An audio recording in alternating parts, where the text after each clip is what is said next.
নমস্কার বন্ধুরা, তোমরা অনেকেই পেয়ারা মাখা করে খেয়েছো, কিন্তু আমি যেভাবে দেখাচ্ছি এইভাবে পেয়ারাটা মাখা করে খেয়ে দেখো, খুব ভালো লাগবে।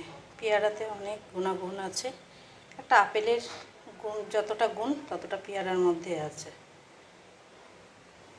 এই পেয়ারাটাকে আমি গ্রেট করে নিয়েছি গ্রেটার দিয়ে, কারণ অনেকের ছোট বড় অনেকেরই দাঁতে সমস্যা আছে। পেয়ারা চিবিয়ে খেতে পারে না, তাই এইভাবে গ্রেট করে নেবে। তাহলে বীজটাও থাকছে না, এর ভেতরের বীজটা দাঁতে ঢুকে গেলে সমস্যা হয়। তাই গ্রেটার দিয়ে গ্রেট করে নিয়েছি। আর নিয়ে নিয়েছি কাসুন্দি, অল্প একটু বিট নুন, একটু কাঁচা লঙ্কা আর লেবু। একসাথে মাখিয়ে নিয়ে খেলে খুব ভালো লাগবে। বন্ধুরা, তোমরাও এইভাবে বাড়িতে পেয়ারা মাখা করে খেয়ে দেখো, খুব ভালো লাগবে।